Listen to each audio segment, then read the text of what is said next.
नमस्कार बच्चों, मेरा नाम है बिलाल और मैं आप सभी का स्वागत करता हूं हमारी आज की एक और बहुत ही ज्यादा जबरदस्त सी क्लास में। कक्षा 9th के प्यारे बच्चों के साथ बात करते हुए दोस्तों मैं आप सभी के सामने पेश कर रहा हूं हमारा एक बहुत ही जबरदस्त बैच जिसके बारे में आप सभी लोग जानते हैं। जी हां, पीडब्ल्यू हिंदी मीडियम परिवार की तरफ से कक्षा 9th के प्यारे बच्चों की मदद के लिए उदय बैच को स्टार्ट किया गया था और अब तक हम लोग आपके अलग अलग सब्जेक्ट्स को इस उदय बैच के अंदर कंप्लीट कराते आ रहे हैं, है ना। अब क्लास 9th में जो हमारे प्यारे बच्चे हैं उनके साथ जो सोशल साइंस वाला भाग होता है जिसे हम लोग एसएसटी कहते हैं, उसे आप लोग मेरे साथ डिस्कस करते हैं। और मुख्य तौर पर दोस्तों हम लोगों ने अपनी पिछली 2 क्लासेस के अंदर एक बहुत ही जबरदस्त हमारा अध्याय था जिसका नाम है जलवायु, उसको हमने डिस्कस किया था। याद है आपको कि भूल गए? जी हां, हमारे हर बच्चों को याद है।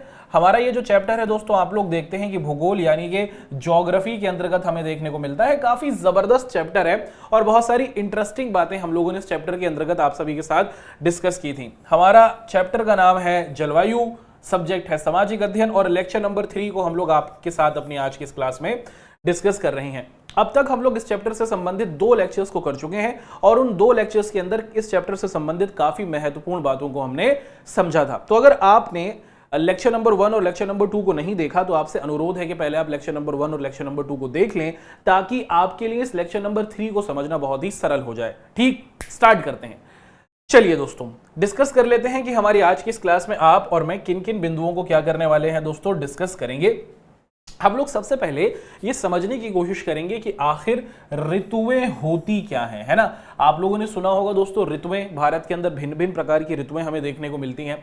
हमारे यहाँ पर हमें गर्मी देखने को मिलती है, सर्दी देखने को मिलती है ना। उसी के साथ साथ आप देखते हैं कि हमारे यहाँ पर बरसात का मौसम हमें देखने को मिलता है। तो ये जो ऋतुएं हमारे देश के अंतर्गत आपको बनती हुई दिखती हैं, इनके बनने की पूरी कहानी क्या है, ये किस तरीके से निर्मित होती हैं।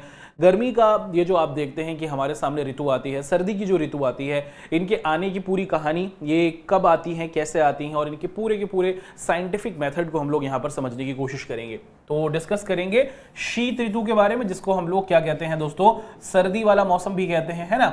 उसके बारे में डिस्कस करेंगे। शीत ऋतु को हम लोग शरद ऋतु के नाम से भी जानते हैं।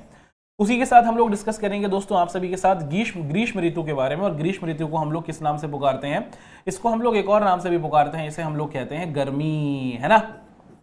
तो इन दोनों ऋतुओं के बारे में करेंगे डिस्कशन, शीत ऋतु और ग्रीष्म ऋतु के बारे में। चलिए दोस्तों हम लोग अपनी आज की इस क्लास को करें शुरू। उससे पहले हम लोग क्विकली कुछ चीजों का क्या कर लेते हैं, रिवीजन कर लेते हैं, ताकि जो बच्चे हमारे साथ नए जुड़े हैं उनके लिए क्लास को समझना बिल्कुल भी जटिल नहीं रहे, वो हर एक चीज को बहुत आसानी के साथ समझ सके। ठीक, ये जो पूरा का पूरा अध्याय है दोस्तों, आप देखते हैं कि इसी बिंदु पर टिका हुआ है जिसे हम लोग जलवायु के नाम से पुकारते हैं। जलवायु को अंग्रेजी में क्या कहा जाता है दोस्तों? जलवायु को अंग्रेजी में हम लोग क्लाइमेट कहते हैं। ठीक, और जब हमने इस चैप्टर को डिस्कस किया था तो हमने 2 बिंदुओं को आप सभी के सामने देखा था। हमारा सबसे पहला शब्द था मौसम और दूसरा शब्द जो हमने डिस्कस किया था दोस्तों वो था जलवायु, है ना। जब हम इस चैप्टर के बारे में स्टार्ट कर रहे थे तो हमने इन 2 शब्दों को आप सभी के सामने डिस्कस किया था। भाई ये जो मौसम शब्द है आप देखते हैं कि दोस्तों ये किसी भी जगह की छोटी आप देखते हैं कि अवस्था होता है। तो किसी भी क्षेत्र के अंदर आप जब देखते हैं कि छोटे समय के लिए, है ना, कोई बदलाव होता है तो उसको हम लोग मौसम कहते हैं। और किसी क्षेत्र के अंदर बड़े समय तक, है ना, किसी क्षेत्र के अंदर बड़े समय तक होने वाला जो आप देखते हैं कि मौसम में बदलाव होता है, क्षेत्र में जो बदलाव होता है उसे हम लोग जलवायु के नाम से पुकारते हैं, है ना। तो अगर हम लोग देखें कि मान लीजिए कि सर्दी है और सर्दी के अंतर्गत अगर मैं आपसे कहूं कि दोपहर का समय है, तो सर्दी में दोपहर के समय में हमें क्या हो जाता है दोस्तों, हम थोड़ा थोड़ा गर्म फील करते हैं, हमें थोड़ी सी गर्मी हो जाती है। लेकिन वास्तविकता में अगर आप लोग देखें दोस्तों तो हम देखते हैं कि वो पूरा समय तो ठंडा है, लेकिन जब दोपहर आ जाती है तो वहां पर हमें थोड़ी गर्मी देखने को मिलती है। तो मौसम हम कहते हैं उसे। मौसम से क्या तात्पर्य है कि मौसम छोटी अवस्था वाली हमारी सिचुएशन होती है जिसके अंतर्गत आप लोग देखते हैं कि थोड़े समय के लिए बदलाव आता है। वहीं जलवायु लंबे समय के लिए होती है, जैसे आप देखते हैं कि 4-5 महीने के लिए हमारी सर्दी हुई, गर्मी हुई, है ना, उसको हम लोग जलवायु के नाम से पुकारते हैं। इसी के साथ साथ हमने ये भी डिस्कस किया था कि जो हमारे प्यारे भारत के अंतर्गत हमारी जलवायु है वो कैसी जलवायु है दोस्तों? भारत की जलवायु मानसूनी जलवायु है ना। मानसूनी जलवायु का मतलब कि भारत के अंदर आप लोग क्या देखते हैं कि हमारे देश के अंतर्गत ना हवाएं चलती हैं और इन्हीं हवाओं की वजह से भारत के अंदर आप देखते हैं कि ये सर्दी हुई, है ना, ये गर्मी हुई, ये बरसात हुई, ये हमें देखने को मिलती है। ठीक, अब एक चीज आपको और मुझको हमेशा याद रखनी है ताकि हम लोग बिल्कुल भी कंफ्यूज ना हो कि हमारी ये जो हवाएं हैं आखिर किस तरीके से चलती हैं, उसको हम लोग क्विकली समझने की कोशिश करते हैं। ठीक है, एक बार क्विकली हम लोग इसको सम अप कर रहे हैं दोस्तों, तो कोई भी कंफ्यूजन आप लोग अपने मस्तिष्क में नहीं रहने दीजिएगा। हम लोग ये समझने की कोशिश कर रहे हैं कि हमारी जितनी भी हवाएं होती हैं आखिर इनका चलन किस तरीके से होता है, ये चलती कैसे हैं, है ना।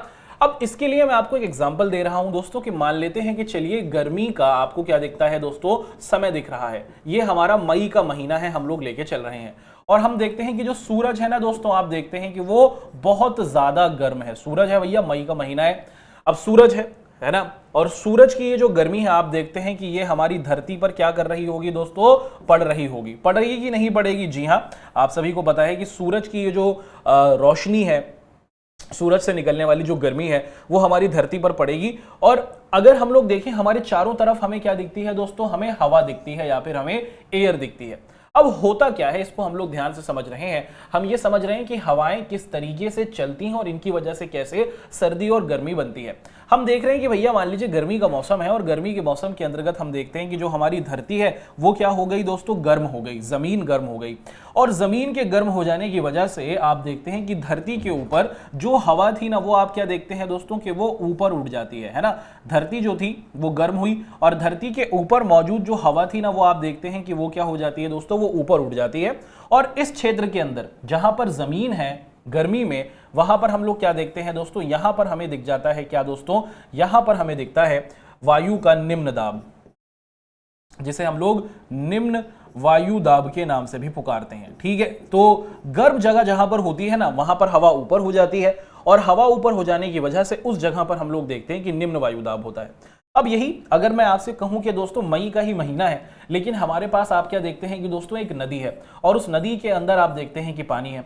नदी के ऊपर भी तो हमें हवा दिखेगी, है ना, ध्यान रखिएगा। सेम टाइम है लेकिन जमीन सही सेम टाइम में आप देखते हैं कि गर्म ज्यादा हो जाएगी और जमीन के गर्म हो जाने की वजह से जमीन के ऊपर जो हमारी आप देखते हैं कि हवा थी वो ऊपर चली जाएगी और वहां पर हमें निम्न वायुदाब बनता हुआ दिखेगा। लेकिन उसी समय अगर कोई नदी है, तालाब है, कुआं है, वो थोड़ा ठंडा होगा, वहां पर जो हमारी हवा होगी दोस्तों वो क्या होगी, थोड़ी ठंडी होगी। और ठंडी हवा होने की वजह से वहां पर हमें क्या दिखेगा दोस्तों, वहां पर हमें दिखेगा उच्च वायुदाब। और आपको हमेशा याद रखना है दोस्तों कि क्या, कि जो हमारी हवा होती है वो हमेशा क्या करती है दोस्तों, कि वो हमेशा उच्च वायुदाब से निम्न वायुदाब की तरफ चलती है। अब गर्मी थी, हमारी धरती गर्म हुई, धरती के गर्म हो जाने की वजह से जो हमारी जमीन के ऊपर हवा थी वो ऊपर चली गई और इस एरिया में निम्न वायुदाब बन गया। और ये जो नदी थी, नदी के ऊपर जो हवा थी वहां पर थोड़ी ठंडक थी, तो वहां पर हमें उच्च वायुदाब दिखा। अब यहाँ की जो हवा होगी ना दोस्तों, वो क्या करेगी, यहाँ की जो हवाएं होंगी वो क्या करेंगी, आपको दिखता है कि वो निम्न वायुदाब की तरफ चलना शुरू हो जाएंगी। और इसी वजह से आप लोग देखते हैं कि हमारी जो हवाएं होती हैं वो हमेशा उच्च वायुदाब से निम्न वायुदाब की तरफ चलती हैं। और जब ये उच्च वायुदाब से निम्न वायुदाब की तरफ हमारी हवाएं जाती हैं, तो इसी की वजह से हमारा सर्दी वाला आप देखते हैं कि ऋतु बनती है, हमारी गर्मी की ऋतु बनती है और हमारी बरसात भी हमें देखने को मिलती है। पिछले लेक्चर नंबर 1 में और लेक्चर नंबर 2 में हमने इन्हीं बिंदुओं को बहुत ही सरलतम तरीके से डिस्कस किया था। उसी के साथ साथ हमने ये भी देखा था कि किसी भी क्षेत्र की जो जलवायु होती है वो टिकी होती है, कि अगर आप लोग समुद्र के पास होंगे तो वहां पर आपको थोड़ी ठंडक देखने को मिलेगी, अगर आप पहाड़ी इलाके में होंगे, ऊंचाई पर होंगे, तो वहां पर भी आपको थोड़ी अलग जलवायु देखने को मिलेगी, अगर आप रेगिस्तानी इलाके में होंगे तो वहां की जलवायु अलग देखने को मिलेगी, है ना। अगर आप देखते हैं कि समुद्र के पानी के पास होंगे जहां पर ठंडे पानी और गर्म पानी का मिश्रण होता है, तो वहां की भी जलवायु हमें अलग देखने को मिलती है। तो किसी भी क्षेत्र की जलवायु भिन्न भिन्न क्यों होती है, उनके कारकों को भी हम लोग डिस्कस कर आए थे। और इसी के साथ साथ हम लोग बारिशों का किस तरीके से आना होता है उसको भी डिस्कस किया था। ठीक है, तो ये एक महत्वपूर्ण बिंदु था दोस्तों। आपको हमेशा याद रखना है कि जो हमारी हवाएं होती हैं वो हमेशा उच्च वायुदाब से निम्न वायुदाब की तरफ चलती हैं। हाई आप देखते हैं कि प्रेशर से आप देखते हैं कि लो एयर प्रेशर की तरफ हमारी हवाएं चलती हैं। ठीक है, तो अब यहीं से इसी बिंदु को कंटिन्यू करते हुए हम लोग समझेंगे कि भैया सर्दियां किस तरीके से आती हैं और गर्मी की क्या कहानी है, इसको हम लोग समझ लेते हैं। अगर हम लोग भारत के संदर्भ में देखें, हमारा प्यारा भारत दुनिया का 7वां सबसे बड़ा देश है आकार के हिसाब से, और वहीं अगर हम लोग बात करें जनसंख्या के हिसाब से भारत के लोग नंबर 1 पर आ गए हैं, है ना। भारत के लोग बहुत मेहनती हैं, उन्होंने अपनी मेहनत का परिणाम दिखाया। पहले चाइना हुआ करता था, लेकिन वर्तमान परिप्रेक्ष्य में हम देखते हैं कि हमारा भारत आपको दिखता है कि दुनिया में अब नंबर 1 पर आ गया है ठीक है दोस्तों, तो यहां पर हम लोग देखते हैं कि हमारे प्यारे भारत के अंदर हमें 4 प्रकार की ऋतुएं देखने को मिलती हैं। एक कहलाती है शीत ऋतु, जिसे हम लोग सर्दी वाली ऋतु कहते हैं। एक कहलाती है ग्रीष्म ऋतु, जिसे हम लोग गर्मी वाली ऋतु कहते हैं। एक कहलाता है मॉनसून का आना, यानी कि बारिश का आना, और दूसरा कहलाता है बारिश का जाना। ठीक है, चलिए, तो भारत के अंदर मुख्य तौर पर हमारी ये 4 ऋतुएं हमें देखने को मिलती हैं, सर्दी, गर्मी, बारिश का आना और बारिश का जाना। अब आज की क्लास में हम लोग आप सभी के साथ सर्दी और गर्मी की कहानी किस तरीके से है, इसको हम लोग समझने की कोशिश कर रहे हैं। अब अगर मैं आपसे पूछूं दोस्तों कि हमारे प्यारे भारतवर्ष के अंतर्गत, है ना, अगर मैं आपसे पूछूं कि हमारे प्यारे भारतवर्ष के अंतर्गत सर्दी किस महीने से शुरू हो जाती है, तो आप लोग जल्दी से कमेंट करके बता ही देंगे, सर जी हमको पता है ना। अगर हम लोग देखें दोस्तों कि मुख्य तौर पर जो हमारा उत्तर भारत है, उत्तर भारत का मतलब कि हमारा ये जो नॉर्थ इंडिया है, देखिए भारत को अगर हम लोग देखें दोस्तों, बीच से निकलने वाली एक रेखा है जो एक काल्पनिक रेखा है, जिसे हम लोग कर्क रेखा कहते हैं, है ना। ये रेखा क्या करती है दोस्तों, भारत के बीच से गुजरती है और ये भारत को 2 भागों में बांट देती है। जो ये ऊपर वाला क्षेत्र है दोस्तों, इसको हम लोग क्या कहते हैं, इसको हम लोग उत्तर भारत या फिर नॉर्थ इंडिया के नाम से पुकारते हैं, और जो ये वाला क्षेत्र है इसको हम लोग दक्षिण भारत कहते हैं। इसी के साथ साथ आपको दिशाओं के बारे में तो पता होना ही चाहिए, हम उम्मीद करते हैं कि हमारे बच्चों को पता होगा दोस्तों। ये कहलाती है उत्तर दिशा, ये नीचे की जो हमारी दिशा होती है इसको हम लोग कहते हैं दक्षिण दिशा। इधर होता है हमारा पूर्व, ठीक है दोस्तों, और इधर होता है हमारा पश्चिम। क्लियर हुआ? जी हाँ। इसको अंग्रेजी में अपन लोग क्या कहते हैं, इसको हम लोग कहते हैं नॉर्थ, ये कहलाता है साउथ, ये कहलाता है हमारा ईस्ट, और ये कहलाता है हमारा वेस्ट। क्लियर है? ठीक है। तो अगर हम लोग देखें दोस्तों कि भारत, अगर हम लोग देखें दोस्तों कि 2 भागों में बटा हुआ है। ऊपर वाला जो भाग है जिसे हम लोग नॉर्थ इंडिया या फिर उत्तर भारत कहते हैं, और नीचे वाला जो भाग है इसे हम लोग किस नाम से पुकार रहे हैं दोस्तों, इसको हम लोग दक्षिण भारत के या फिर साउथ इंडिया के नाम से पुकारते हैं। अधिकतर जो हमारे यहाँ सर्दी की जो आप देखते हैं कि ऋतु आती है, वो नवंबर के महीने से आप देखते हैं कि स्टार्ट हो जाती है। नवंबर आते ही आप देखते हैं कि सर्दी वाली फीलिंग आने लग जाती है, और नवंबर से लेकर फरवरी तक आप देखते हैं कि मुख्य तौर पर ये जो हमारा उत्तर भारत है ना दोस्तों, यहां पर हमें ठंड की माफ कीजिएगा, ठंड की शुरुआत होते हुए दिखती है। अच्छा, देश के अधिकतर भागों में हम लोग देखते हैं कि दिसंबर और जनवरी का जो हमारा मौसम होता है ना, वो बहुत ठंडा होता है। नवंबर में ठंड तो आ जाती है, लेकिन हम लोग देखते हैं कि वास्तविकता में जो ठंड आती है दोस्तों, वो दिसंबर के मौसम में आ जाती है, दिसंबर के महीने में आ जाती है, और जनवरी में तो कड़कड़ाने वाली ठंड आपको देखने को मिलती है। अब अगर हम लोग देखें दोस्तों कि दक्षिण से उत्तर की तरफ बढ़ने पर तापमान घटता रहता है। मान लीजिए कि भैया जी अगर हमारा दिसंबर का महीना है, ध्यान से सुनिएगा दोस्तों, कि मान लीजिए कि अगर हमारा दिसंबर का महीना है, और दिसंबर के महीने में अगर मैं कहां बैठा हूं दोस्तों, अगर मैं तमिलनाडु में बैठा हूं, है ना, चेन्नई में बैठा हूं या फिर तमिलनाडु में बैठा हूं, तो जैसे जैसे मैं यहां पर देखूंगा ना दोस्तों, तो यहां पर हमें क्या दिखेगा दोस्तों, यहां पर हमें तापमान ज्यादा दिखेगा। और जैसे जैसे मैं दक्षिण भारत से ऊपर आता चला जाऊंगा तो तापमान गिरता जाएगा। तापमान के गिरने का मतलब होता है दोस्तों कि ठंड बढ़ रही है, और तापमान के बढ़ने का मतलब होता है कि गर्मी बढ़ रही है। तो यहां पर यही बताया जा रहा है कि जैसे जैसे हम लोग दक्षिण भारत से उत्तर भारत की तरफ आएंगे तो हमें तापमान घटता हुआ दिखेगा, अर्थात हमें ठंड बढ़ती हुई दिखेगी। यहां एक सामान्य तापमान होगा उसी समय, है ना, दिसंबर के महीने के आसपास अगर हम तमिलनाडु में है या फिर दक्षिण भारत में, तो 25 डिग्री के आसपास हमें तापमान देखने को मिल जाएगा। लेकिन जैसे जैसे हम लोग ऊपर आएंगे उत्तर भारत में, तो हमें क्या दिखेगा दोस्तों, आप लोग देखते हैं कि तापमान घटता हुआ दिखेगा एक ही समय में, है ना।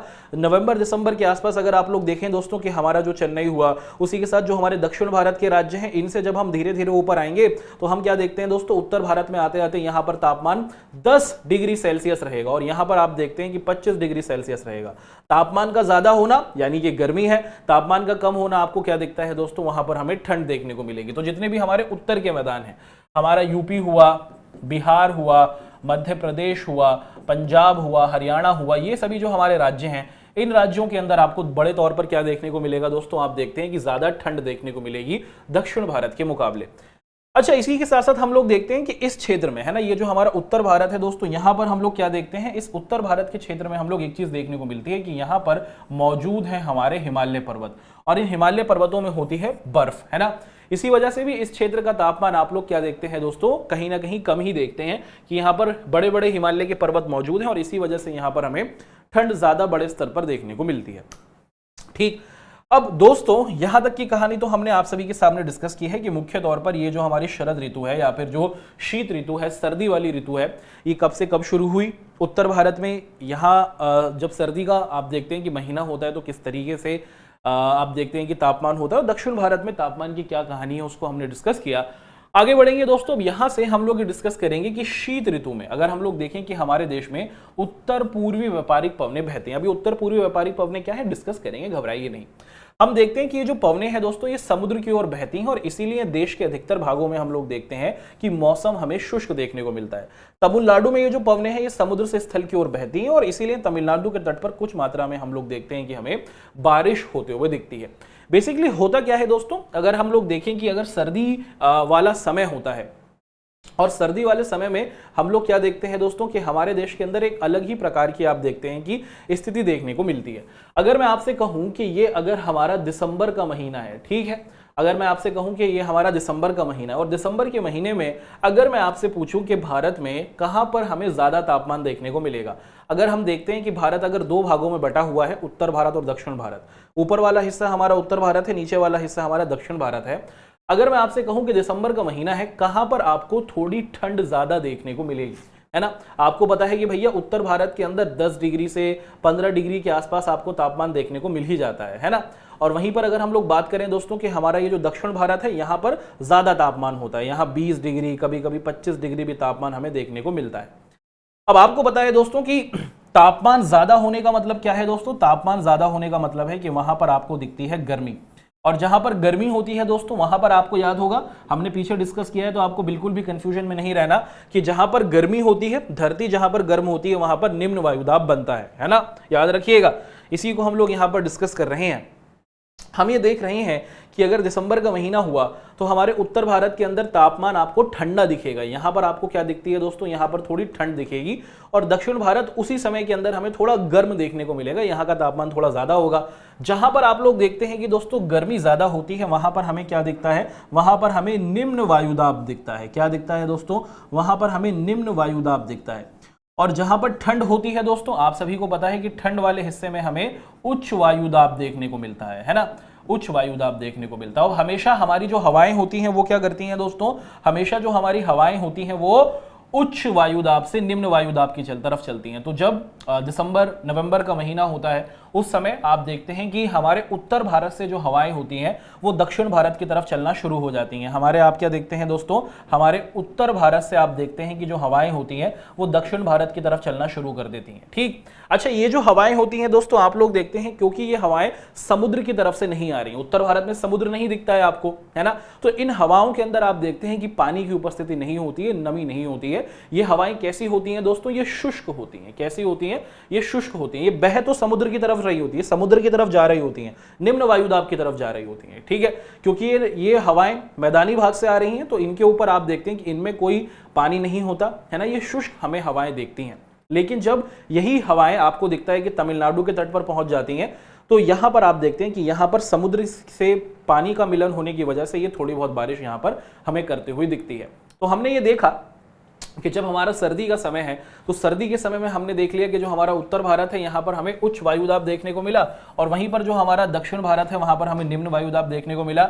और आपको पता है कि हमेशा जो हमारी हवाएं होती हैं वो हाई एयर प्रेशर से लो एयर प्रेशर की तरफ जाती हैं, तो उच्च वायुदाब से हमारी हवाएं निम्न वायुदाब की तरफ आपको चलती हुई दिखती हैं। ठीक, इसी के साथ साथ हम देखते हैं कि भारत के उत्तरी भाग में हमें कमजोर उच्च वायुदाब का स्तर देखने को मिलता है ना। ये बात आपको पता है दोस्तों कि हमने क्या देखा, हमने यहां पर देखा कि यहां पर ठंड थी, है ना, यही बात यहां पर बताई जा रही है कि ठंड के समय में अगर हम लोग देखें दिसंबर नवंबर के महीने में हमारा जो ये उत्तर भारत है यहां पर हमें क्या दिखेगा दोस्तों, उच्च वायुदाब देखने को मिलेगा, उच्च वायुदाब। और हमारा ये जो दक्षिण भारत है दोस्तों ये थोड़ा उस समय आपको गर्म दिखेगा, और जहां पर गर्मी इसका मतलब वहां पर क्या है दोस्तों, वहां पर हमें निम्न वायुदाब देखने को मिलता है। और निम्न वायुदाब होने की वजह से भैया क्या होगा कि अब जो हमारी हवाएं होंगी वो उत्तर भारत से दक्षिण भारत की तरफ आपको आती हुई दिखेंगी, है ना। कि भारत के अगर हम लोग देखें दिसंबर के महीने में, सर्दी के महीनों में उत्तर भारत में हमें क्या दिखता है दोस्तों, उच्च वायुदाब देखने को मिल जाता है। और इसीलिए हम लोग देखते हैं कि ये जो हवाएं होती हैं ये आपको बहती हुई दिख जाती हैं। किस तरफ दोस्तों, आपको दिखता है कि दक्षिण भारत की तरफ। अच्छा, ये जो एयर प्रेशर होता है ना दोस्तों, उत्तर भारत की अगर बात की जाए, यहां पर जो उच्च वायुदाब होता है ये ज्यादा इफेक्टिव नहीं होता, ये कमजोर उच्च वायुदाब माना जाता है, इसमें ज्यादा पावर आपको देखने को नहीं मिलती है। और सर्दी के मौसम में अगर आपने देखा होगा, अगर आप लोग यूपी के हैं, बिहार के हैं, मध्य प्रदेश के हैं, दिल्ली के हैं, पंजाब के हैं, हरियाणा के हैं, तो भारत के जो उत्तर भारत वाले राज्य हैं ना, वहां पर आप लोग देखते हैं क्योंकि ये हवाएं आपको दिखता है कि उत्तर भारत से दक्षिण भारत की तरफ जा रही होती हैं, तो जब ये हवाएं नीचे जाती हैं सर्दी के मौसम में, है ना, आपको दिखता है, तो आप देखते हैं कि ये हवाएं मौसम को साफ कर देती हैं। सर्दी के समय में मौसम अधिकतर साफ होता है और आप देखते हैं कि इससे जो बादल होते हैं वो पूरे तौर पर आपको साफ देखने को मिलते हैं। कुछ इस तरीके की स्थिति हमें भारत के अंतर्गत देखने को मिल जाती है। ठीक, अब यहां से हम लोग क्या करेंगे दोस्तों, कहानी को और सरलतम तरीके से आप सभी के सामने डिस्कस करते चलेंगे और कोई भी कंफ्यूजन अपने बच्चों के समक्ष नहीं रहने देंगे। ठीक, आगे बढ़ते हैं दोस्तों। यहां पर हम लोग देख रहे हैं कि ये जो हमारी शीत ऋतु है ये मुख्य तौर पर आपको दिखता है कि एक विशेष लक्षण हमें दिखाती हुई दिखती है, और उत्तर के मैदानों में, पश्चिम में और उत्तर पश्चिमी में चक्रवाती विक्षोभ का भी हमें अंतर देखने को मिल जाता है। ठीक, अब यहां पर हम लोग देखते हैं दोस्तों कि भारत के अंतर्गत उच्च वायुदाब निम्न वायुदाब था, ये तो हमने देखा। कुछ ऐसी ही कहानी हमें कहां देखने को मिल जाती है दोस्तों, हम देखते हैं कि जो हमारा मेडिटेरेनियन सी है, मेडिटेरेनियन सी जो है ना दोस्तों, जिसे हम लोग भूमध्य सागर के नाम से भी पुकारते हैं, अगर आप लोग मानचित्र देखें तो यहां पर आप लोग देख पाएंगे कि ये हमारा, अगर आप विश्व का मानचित्र देखते हैं, ये हमारा प्यारा भारत आपको देखने को मिल रहा है। ठीक है, तो जिस समय भारत में अगर हम लोग देखें कि हमारे उत्तर भारत में हमें उच्च वायुदाब देखने को मिलता है और हमारे दक्षिण भारत में आपको निम्न वायुदाब देखने को मिलता है, उसी समय अगर हम लोग देखें दोस्तों कि भारत से दूर, है ना, भारत से थोड़ा दूर अगर आप लोग देखें दोस्तों, तो वहां पर भी उच्च वायुदाब और निम्न वायुदाब की स्थिति हो रही है। सिर्फ भारत में थोड़ी होती है, पूरी दुनिया में आप देखते हैं कि हाई प्रेशर और लो प्रेशर हमें बनता हुआ दिखता है। हम देखते हैं कि ये जो हमारा मेडिटेरेनियन सी है, मेडिटेरेनियन सी को हम लोग भूमध्य सागर के नाम से पुकारते हैं। ये जो हमारा मेडिटेरेनियन सी है, उसी के साथ आप देखते हैं कि ये जो हमारा काला सागर है, यहां पर आप लोग क्या देखते हैं दोस्तों कि इस क्षेत्र के अंदर हमें क्या दिख जाता है, इस क्षेत्र के अंदर हमें दिखता है क्या दोस्तों, उच्च वायुदाब। ये जो क्षेत्र है यहां पर हमें दिखता है उच्च वायुदाब, है ना, उच्च वायुदाब। और उसी के साथ साथ ये जो भारत वाला एरिया होता है, ये पूरा का पूरा भारत वाला एरिया इस क्षेत्र के मुकाबले आपको दिखता है, पूरे भारत वाला एरिया हमको दिख जाता है निम्न वायुदाब। कंफ्यूज नहीं होना है। हम लोग अभी क्या देख रहे हैं कि अगर हम लोग भारत के अंतर्गत देखते हैं दिसंबर नवंबर के महीने में, तो भारत में उत्तर भारत जो है हमारा, नॉर्थ इंडिया जो है, वहां पर आपको उच्च वायुदाब दिख रहा है, वो थोड़ा ठंडा होता है। वहीं दक्षिण भारत के अंदर थोड़ी गर्मी दिखती है, तो वहां पर आपको क्या दिख जाता है दोस्तों, वहां पर हम लोग क्या देखते हैं कि वहां पर हमें कहीं ना कहीं हम लोग देखते हैं कि हमें निम्न वायुदाब दिखता है। अब इसी कालखंड में अगर हम लोग विश्व को देखते हैं, उसी समय के अंतर्गत हम लोग अगर देखें तो जो हमारा मेडिटेरेनियन सी या फिर जो हमारा भूमध्य सागर के आसपास का क्षेत्र है, यहां पर जो आप देखते हैं कि समुद्र की उपस्थिति है, इस क्षेत्र के अंतर्गत अगर आप लोग देखें, है ना, कि ये जो हमारा भूमध्य सागर के आसपास वाला क्षेत्र है, यहां पर आप लोग क्या देखते हैं दोस्तों, उस समय के अंतर्गत हमें दिख जाता है उच्च वायुदाब। ठीक है, उच्च वायुदाब हमें उस क्षेत्र के अंतर्गत देखने को मिलता है। और आप देखते हैं कि उसी समय भारत में हमें क्या दिखता है दोस्तों, निम्न वायुदाब देखने को मिल जाता है। और हमेशा जो हवाएं होती हैं वो क्या होती हैं दोस्तों, आप देखते हैं कि उच्च वायुदाब से निम्न वायुदाब की तरफ चलती हैं। तो सर्दी के मौसम में आप देखते हैं कि कुछ जो हमारी हवाएं होती हैं वो आपको दिखता है कि पश्चिम की दिशा से, है ना, पश्चिम की दिशा से आपको दिखता है कि दोस्तों एंट्री करती हैं, है ना। और ये पश्चिम की दिशा से जो एंट्री करने वाली हवाएं होती हैं, इन्हीं को हम लोग क्या कहते हैं दोस्तों, चक्रवाती विक्षोभ के नाम से पुकार रहे हैं, है ना। भूमध्य सागर से आप देखते हैं पश्चिमी एशिया की तरफ से ये हवाएं हमारे प्यारे भारत के अंतर्गत आती हैं, है ना। अब आप देखते हैं कि दोस्तों क्योंकि ये हवाएं हमारे प्यारे भारत के अंतर्गत आ रही हैं, है ना, और ये जो हवाएं हैं दोस्तों आपको कहां से दिख रही हैं, ये जो हवा आपको आती हुई दिख रही है हमारे प्यारे भारत में, ये आपको मेडिटेरेनियन सी, समुद्र के ऊपर से आती हुई दिख रही है। सर्दी के समय में भी आपने देखा होगा कभी कभार बारिश हो जाती है, एक्सपीरियंस किया है आपने।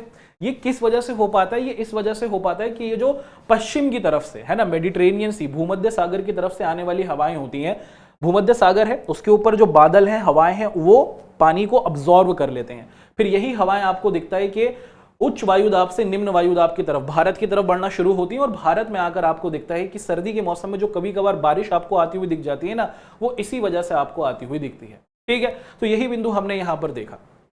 अच्छा, अब ये जो हवा होती है दोस्तों, आप देखते हैं कि ये जो हमारी हवाएं हैं जो पश्चिम की दिशा से आपको आती हुई दिख रही हैं हमारे उत्तर भारत की तरफ, अब ये जो हवाएं हमारे हिमालय में टकराती हैं, हिमालय तो पूरा पहाड़ी एरिया है, जब हिमालय के अंदर आप लोग देखते हैं कि यहां पर ये बारिश कराती है, तो यहां पर आप देखते हैं कि यहां पर बारिश जो होती है वो पानी के रूप में नहीं होती, वो बर्फ के रूप में हो जाती है और उसी को हम लोग क्या कहते हैं दोस्तों, उसी को हम लोग हिमपात के नाम से पुकारते हैं, जिसको एक और नाम महावट भी कहा जाता है। तो सर्दी के मौसम में आप देखते हैं जो स्नोफॉल होता है, बर्फ का गिरना होता है, उसको हम लोग हिमपात कहते हैं या फिर हम लोग महावट के नाम से भी पुकारते हैं। और उसकी पूरी कहानी है कि भूमध्य सागर पे उच्च वायुदाब था, यहाँ पर निम्न वायुदाब था, हवाएं चलनी शुरू होती हैं, उच्च वायुदाब से निम्न वायुदाब की तरफ आती हैं। जब ये यहाँ पर आती हैं तो सर्दी के समय में बारिश हो जाती है। पहाड़ी क्षेत्रों में, हिमालय के क्षेत्रों में हम देखते हैं कि वहां पर बर्फ के रूप में हमें बारिश देखने को मिलती है। ठीक, और कुछ इस तरीके से हम देखते हैं कि हमारी पूरी जो ग्रीष्म ऋतु, हमारी जो शरद ऋतु है, उसकी पूरी कहानी हमें देखने को मिलती है। अब बढ़ेंगे आगे। यहां से दोस्तों अब हम लोग बात करेंगे ग्रीष्म ऋतु के बारे में, जिसको हम लोग गर्मी का मौसम भी कहते हैं। और गर्मी के मौसम की पूरी कहानी को एक एक कर अपन लोग डिस्कस करते चलेंगे, तो कोई भी कंफ्यूजन आपको अपने सामने बिल्कुल भी नहीं रहने देना है।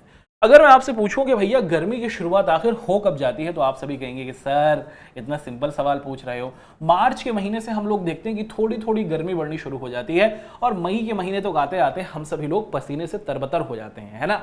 तो मार्च के महीने में गर्मी का आप देखते हैं कि कहर बढ़ना शुरू होता है और मई तक आते आते गर्मी पूरे बड़े स्तर पर आपको दिखता है कि बढ़ने लग जाती है ना। और अगर मैं आपसे देखूं दोस्तों, है ना, इसको भी हम लोग अच्छे तरीके से समझेंगे, भारत के इस मानचित्र के जरिए समझेंगे कि कहां पर हमें ज्यादा गर्मी देखने को मिलेगी। तो अगर हम लोग देखें दोस्तों कि मार्च के महीने में अगर हम लोग देखें कि जो दक्कन का पठार है, दक्कन का पठार का मतलब क्या हुआ कि हमारा आप देखते हैं कि दोस्तों ये वाला जो हिस्सा है हमारा, जो ये वाला भूभाग है ना, ये जो भाग है हमारा पूरा का पूरा, इसको हम लोग दक्कन का पठार भाग कहते हैं, है ना। महाराष्ट्र हुआ, इस क्षेत्र को हम लोग दक्कन का पठार कहते हैं। यहां पर जो अधिकतम तापमान है वो आपको 38 डिग्री के आसपास दिखता है। वहीं अप्रैल के महीने में अगर हम लोग बात करते हैं किसकी, मध्य प्रदेश की, जो हमारा मध्य प्रदेश राज्य है, या फिर अगर हम लोग बात करते हैं गुजरात की, है ना, तो आप देखते हैं कि अप्रैल के महीने तक आते आते इन दो राज्यों का जो तापमान होता है वो 42 डिग्री तक पहुंच जाता है। याद रखिएगा, जितना ज्यादा तापमान उतनी ज्यादा गर्मी, जितना कम तापमान उतना ठंडा, ठीक है। उसी के साथ साथ अगर हम लोग देखें दोस्तों कि जब मई आ जाती है, ठीक, मार्च के महीने में अगर हम लोग देखें दोस्तों तो इस जगह का जो तापमान है वो 38 डिग्री के आसपास है ना। बहुत गर्म नहीं है, एक सामान्य तापमान, सामान्य से थोड़ा ज्यादा आप देख रहे हैं। वहीं अगर हम लोग देखें दोस्तों कि अप्रैल आते आते मध्य प्रदेश में और गुजरात के अंदर हम लोग देख रहे हैं कि यहां पर गर्मी बढ़ने लग जाती है, 42 डिग्री के आसपास तक तापमान पहुंचने लग जाता है, गर्मी अच्छी मात्रा में होने लग जाती है यहां पर। और अगर बात की जाए मई के महीने में, भैया जब गर्मी एकदम आप देखते हैं कि कहर बरपा रही होती है, तो उस समय जितने भी हमारे उत्तर भारत के राज्य हैं यहां पर अधिकतम तापमान आपको 50 डिग्री सेल्सियस के आसपास तक पहुंचता हुआ दिखता है, ठीक है। अच्छा, अब इस चीज को हमें बहुत अच्छे तरीके से समझना है और इसको बहुत सरलतम तरीके से इसको समझते चलना है। मैं अब आपसे यहां पे एक सवाल पूछने वाला हूं दोस्तों, उसका आंसर आपको कमेंट करके जल्दी से बताना है। मान लीजिए कि भैया जी ये हमारा मई का महीना है, ठीक है, और मई के महीने में अगर मैं आपसे पूछूं कि कहां पर हमें ज्यादा गर्मी देखने को मिलेगी, इसका आंसर आपको कमेंट करके देना है ना। आपको पता है दोस्तों कि भारत हमारा दो भागों में विभाजित है, इसको हम लोग कहते हैं उत्तर भारत, ऊपर वाले भाग को, और नीचे वाले भाग को हम लोग किस नाम से पुकारते हैं दोस्तों, इसको हम लोग दक्षिण भारत के नाम से पुकारते हैं। अब मई का महीना है, मई के महीने में कहां पर ज्यादा तापमान होगा, कहां पर ज्यादा गर्मी होगी। आपको पता है कि हमारा बिहार हुआ, है ना, यूपी हुआ, बिहार हुआ, दिल्ली हुआ, पंजाब हुआ, हरियाणा हुआ, यहां पर तापमान आपको 45 डिग्री के आसपास देखने को मिल जाएगा। वहीं इसी समय मई के महीने में अगर हम लोग देखें कि जो हमारे दक्षिण भारत के राज्य हैं वहां पर हमें क्या दिखेगा दोस्तों, हमारे दक्षिण भारत के अंदर जो तापमान होगा वो आपको 20, 22, 25 डिग्री के आसपास आपको देखने को मिल जाता है। तो ज्यादा गर्मी कहां पर है, याद होगा दोस्तों, ज्यादा गर्मी कहां पर है, आपको पता है कि ज्यादा गर्मी है, गर्मी के समय में अगर हम लोग देखें दोस्तों मई के महीने में हमारे उत्तर भारत में हमें ज्यादा गर्मी दिखती है। और जहां पर ज्यादा गर्मी होती है, आपको याद है हमने डिस्कस किया था कि जहां पर ज्यादा गर्मी होती है वहां पर क्या हो जाता है दोस्तों, कि जहां पर ज्यादा गर्मी है, ध्यान से देखिए, कंफ्यूजन में मत रहिएगा, कि जहां पर ज्यादा गर्मी होगी, जहां पर धरती ज्यादा गर्म हो जाएगी वहां पर निम्न वायुदाब होगा, है ना। तो अगर मई का महीना है, ध्यान से देखते हैं दोस्तों, इसको कंफ्यूजन को क्लियर करते चलते हैं कि भैया जी अगर मई का महीना है तो हमारी ये जो उत्तर भारत की धरती है ये ज्यादा गर्म हो जाएगी और यहां पर आप बन जाएगा क्या दोस्तों, आप लोग देखते हैं कि यहां पर निम्न वायुदाब आपको बनता हुआ दिखेगा, है ना। सर्दी में उल्टा था, सर्दी में क्योंकि ये थोड़ा ठंडा था तो यहाँ पर उच्च वायुदाब था। गर्मी में हम लोग देख रहे हैं कि जो हमारा नॉर्थ इंडिया है यहां पर आप देखते हैं कि जो जमीन थी वो गर्म हो जाती है ज्यादा, और जमीन के गर्म होने की वजह से यहां पर हवा ऊपर चली जाती है और यहां पर बनता है निम्न वायुदाब। और उसी समय उत्तर हमारा जो दक्षिण भारत है, इस दक्षिण भारत के अंदर हमको क्या दिख जाता है दोस्तों, तापमान ज्यादा होने की वजह से यहां थोड़ी ठंड होती है, तो यहां पर हमें क्या दिखता है दोस्तों, उच्च वायुदाब। और आपको ये बात तो अब छप ही गई है आपके दिमाग में कि हवा हमेशा क्या करती है दोस्तों, चलती है उच्च वायुदाब से निम्न वायुदाब की तरफ, और इस हवा की वजह से सर्दी गर्मी का समय हमें दिख रहा है ना। अब हम लोग क्या देखते हैं दोस्तों कि ये उच्च वायुदाब हमें दक्षिण भारत में दिख रहा है, और अगर हम लोग बात करते हैं उसी समय जो हमारा उत्तर भारत है वहां पर हमें निम्न वायुदाब दिखता है। तो जो हवाएं होती हैं फिर वो दक्षिण भारत से उत्तर भारत की तरफ आपको चलती हुई दिखती है। भारत का ये जो प्रायद्वीपीय भाग है, तीन तरफ से ये जो हमारा दक्षिण भारत है, यहां पर आपको कम तापमान देखने को मिलता है। कम तापमान देखने को मिलता है मतलब कि यहां पर क्या होगा कि उत्तर भारत में आप देखिए दोस्तों, उत्तर भारत में तापमान ज्यादा है, तो यहां पर आपको दिखता है कि जमीन गर्म होने की वजह से निम्न वायुदाब हमें देखने को मिलेगा। क्या दिखेगा दोस्तों, निम्न वायुदाब, लो एयर प्रेशर, ठीक है जी हाँ। और वहीं पर अगर आप लोग दक्षिण भारत की बात करें दोस्तों, तो यहां पर हमें उच्च वायुदाब देखने को मिलता है। और ये बात तो आपको पता है दोस्तों कि हमारी जो हवाएं होती हैं वो हमेशा उच्च वायुदाब से निम्न वायुदाब की तरफ चलेंगी। तो अब यहां से गर्मी में आप देखते हैं कि मई में गर्मी हो जाती है, और मई के आखिर तक आते आते फिर जून आने लगता है तो बारिश हो जाती है। तो ये बारिश होती कैसी है भाई, यहां से हमारी हवाएं चलती हैं। हमारी जो हवाएं होती हैं दोस्तों वो बादलों में से होती हुई आती हैं समुद्र से, और फिर वो भारत में, उत्तर भारत में बारिश कराती हैं। हम देखते हैं कि तापमान में वृद्धि होने की वजह से हमारा जो उत्तर भारत है वहां पर वायुदाब में आपको क्या दिख जाता है दोस्तों, कमी दिखती है। गर्मी होने की वजह से जो हवा होती है वो ऊपर चली जाती है, तो उत्तर भारत में निम्न वायुदाब और दक्षिण भारत में हमें उच्च वायुदाब दिखता है। अच्छा, मई के महीने में अगर बात की जाए कि जो हमारा थार रेगिस्तान का हिस्सा है ना, थार रेगिस्तान, ये वाला जो हिस्सा है दोस्तों, जो भारत का राजस्थान के अंतर्गत मौजूद है, यहां पर आप लोग देखते हैं कि दोस्तों यहां पर ज्यादा गर्मी होती है क्योंकि रेगिस्तानी एरिया है। तो ये वाला जो भाग है ना दोस्तों, यहाँ पर बहुत ज्यादा हमें हवाएं देखने को मिल जाती हैं। उसी के साथ साथ जो हमारा छोटा नागपुर का एरिया हुआ, छोटा नागपुर का एरिया मतलब ये वाला जो एरिया हुआ, हमारा झारखंड हुआ है ना, बिहार हुआ, उड़ीसा हुआ, इन क्षेत्रों में भी हमको क्या दिख जाता है दोस्तों, कम तापमान। गर्म होता है भाई पूरा का पूरा ये एरिया है ना। तो इस पूरे उत्तर भारत में रेगिस्तान भी है, थार रेगिस्तान। इस उत्तर भारत में जो हमारा आपको जमीन दिखती है, गर्मी के मौसम में, गर्मी के समय में ये गर्म हो जाती है, यहाँ की हवाएं ऊपर चली जाती हैं। हवा ऊपर चले जाने की वजह से इस पूरे क्षेत्र में हमें निम्न वायुदाब देखने को मिलता है। और उसी के साथ साथ दोस्तों अगर आप लोग देखें, आप लोगों ने कहीं ना कहीं इस बात को जरूर देखा होगा और महसूस किया होगा कि मई के समय, या फिर अगर आप लोग देखते हैं कि अप्रैल के समय में जब आप अपने घर से 2 महीने की छुट्टियों में खेलने के लिए बाहर निकलते हैं, तो कभी कभार अगर आप लोग पार्क में खेल रहे हो तो आप बीमार पड़ जाते हैं। अचानक से आप मूर्छित, बेहोश से होने फील करने लग जाते हैं, आपकी बॉडी आपका साथ नहीं देती है ना। तो गर्मी में आप देखते हैं कि जो हमारा उत्तर भारत है, ये जो पूरा का पूरा भाग है ना दोस्तों, नॉर्थ इंडिया है, यहां पर आप लोग देखते हैं कि एक गर्म हवा चलती है। हमारे उत्तर भारत में आप देखते हैं कि गर्मी के समय में एक गर्म हवा चलती है, और ये मई के महीने में मुख्य तौर पर चलती है। धूल भरी है, आप देखते हैं कि गर्म हवा होती है, जिसको हम लोग किस नाम से पुकारते हैं, जिसको हम लोग लू के नाम से भी पुकारते हैं। और अगर आप इस लू की चपेट में आ जाते हैं ना दोस्तों, तो आप देखते हैं कि फिर आप बीमार हो जाते हैं, आप बेहोश भी होने लग जाते हैं, ठीक है। तो मई के महीने तक ऐसा होता है। जैसे जैसे मई का महीना समाप्त होता है तो उत्तर भारत में आप लोग देखते हैं कि दोस्तों कहानी बदलती रहने लग जाती है, और जो दक्षिण से आने वाली हमारी हवाएं थी ना दोस्तों, है ना, बंगाल की खाड़ी से आने वाली हमारी हवाएं हुई, या फिर अरब सागर से आने वाली हमारी हवाएं हुई, ये क्या करने लग जाती हैं, ये उत्तर भारत में पहुंचती हैं। और मई के महीने में जो लू होती है, धीरे धीरे आप देखते हैं कि अब फिर मई समाप्त होते होते उत्तर भारत में, है ना, उत्तर भारत में हम देखते हैं कि यहाँ पर अब थोड़ी थोड़ी आंधियां चलने लग जाती हैं, तेज तेज हवाएं चलती हैं। और फिर जून आते आते आप क्या देखते हैं दोस्तों कि यहाँ पर बारिश भी होने लग जाती है ना। आप क्या देखते हैं कि यहाँ पर हल्की हल्की बारिश फिर जून के शुरुआती समय में आपको क्या दिख जाता है दोस्तों, आती हुई दिख जाती है, ठीक। और कुछ इस तरीके से आप देखते हैं कि हमारी ग्रीष्म ऋतु की कहानी रहती है। अच्छा, इसी समय के अंतर्गत अगर हम लोग बात करें, हमारा जो कर्नाटक राज्य है, हमारा ये जो कर्नाटक और ये जो हमारा केरल राज्य है, इन दो राज्यों के अंतर्गत अगर हम लोग बात करें, ग्रीष्म ऋतु के अंत में, जब ग्रीष्म ऋतु खत्म हो रही होती है, यानी कि जो मई का महीना हमारा समाप्त हो रहा होता है, उसके अंतर्गत आप लोग देखते हैं कि यहाँ पर मानसूनी वर्षा होती है ना।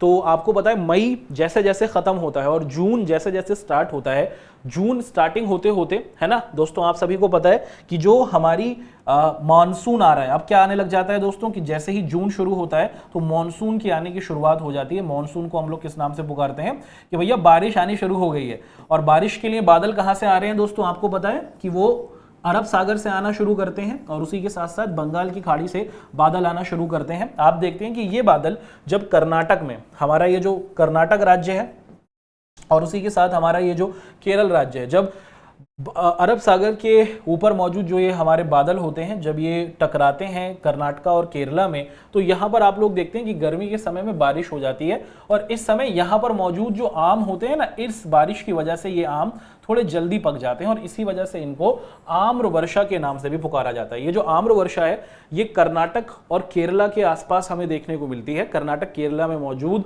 आप देखते हैं कि बारिश शुरुआती समय में आ जाती है, सबसे पहले इन्हीं क्षेत्रों में आती है और यहाँ पर मौजूद जो हमारे आम होते हैं वो पक जाते हैं, इसीलिए इसको हम लोग आम वर्षा के नाम से भी पुकारते हैं। और कुछ इस तरीके से दोस्तों भारत के अंदर ग्रीष्म ऋतु और सर्दी ऋतु जो है हमारी होती है। अब एक एक कर दोस्तों हम लोग इस बिंदु से संबंधित जो हमारे प्रश्न है उसको एक एक कर आपके समक्ष रखते हैं। सबसे पहला सवाल पूछा जा रहा है कि गर्मी में उत्तरी मैदानों में बहने वाली पवन को निम्नलिखित में से किस नामों से पुकारा जाता है। जो हमारे उत्तर भारत है, मई के महीने में जो गर्म हवा चलती है उत्तर भारत में, जिससे लोग बीमार हो जाते हैं, चोटिल हो जाते हैं, बेहोश हो जाते हैं, है ना, उसका नाम आपसे पूछा जा रहा है। उसका नाम होता है दोस्तों लू। काफी खतरनाक ये आपको हवा दिखती है। ठीक, बढ़ते हैं आगे। अगला सवाल आपके सामने है कि इनमें से कौन जलवायु का तत्व नहीं है, कि इनमें से कौन है जो आपको एक जलवायु का तत्व नहीं दिखता, कि जलवायु उसके बिना नहीं बनती। देखिए, जलवायु के लिए आप देखते हैं कि दोस्तों तापमान, टेम्परेचर जो होगा, अगर किसी क्षेत्र का ज्यादा है कम है तो उससे जलवायु बनी होती है, जुड़ी होती है।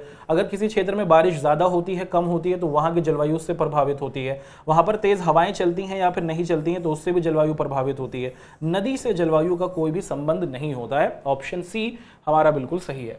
अगला सवाल है कि ग्रीष्म ऋतु में गरज के साथ पश्चिम बंगाल में वर्षा को किस नाम से कहा जाता है। अच्छा, अगर हम लोग देखें कि गर्मी के समय में ये जो हमारा पश्चिम बंगाल, जिसे हम लोग वेस्ट बंगाल के नाम से भी पुकारते हैं, यहाँ पर क्या होता है दोस्तों, बारिश होनी शुरू हो जाती है। बंगाल की खाड़ी से आने वाली जो हवाएं होती हैं वो इस क्षेत्र में बारिश करा देती हैं और इसको क्या कहा जाता है, गरजने के साथ, है ना, बिजली कड़कड़ाती है। और गर्मी के समय में पश्चिम बंगाल में जो बारिश होती है दोस्तों, इसको काल बैशाख के नाम से पुकारा जाता है। इसको काल बैशाख कहा जाता है, जो पश्चिम बंगाल के अंतर्गत हमें देखने को मिलता है। उसी के साथ है कि उत्तर भारत में शीत ऋतु कब आरंभ होती है। अगर हम लोग बात करें कि उत्तर भारत के अंदर, है ना, अगर हम लोग भारत में देखें कि जो हमारा दिल्ली हुआ, यूपी हुआ, उसी के साथ हम देखते हैं कि बिहार हुआ, पंजाब हुआ, हरियाणा हुआ, है ना, इन राज्यों के अंतर्गत, ऐसे ही मध्य प्रदेश हुआ, इन राज्यों के अंतर्गत जो सर्दी है वो कब होनी शुरुआत हो जाती है, तो मध्य नवंबर से हम लोग देखते हैं। 15 नवंबर के आसपास से हमारी सर्दी पूरे तौर पर आप लोग देखते हैं कि दोस्तों उसका आरंभ माना जाता है। और कुछ इस तरीके से दोस्तों हमने ये जो हमारे बिंदु डिस्कस किए हैं उसको आप सभी के सामने रखा है। उम्मीद है कि ये जो हमने बिंदु डिस्कस किए हैं कि सर्दी गर्मी किस तरीके से हमारे देश के अंतर्गत आपको बनती हुई दिख रही है, पूरे तौर पर समझ में आई होगी। अब इस चैप्टर का एक और लेक्चर बचा है दोस्तों, जिसको हम लोग लेक्चर नंबर 4 कह रहे हैं। और अपने नेक्स्ट लेक्चर के अंदर हम लोग इस पूरे चैप्टर की जो बचे हुए बिंदु हैं उसको आप सभी के साथ रखेंगे और डिस्कस करेंगे और इस चैप्टर की पूरी कहानी को खत्म कर देंगे। आशा है कि आप सभी को हमारी ये क्लास जरूर पसंद आई होगी।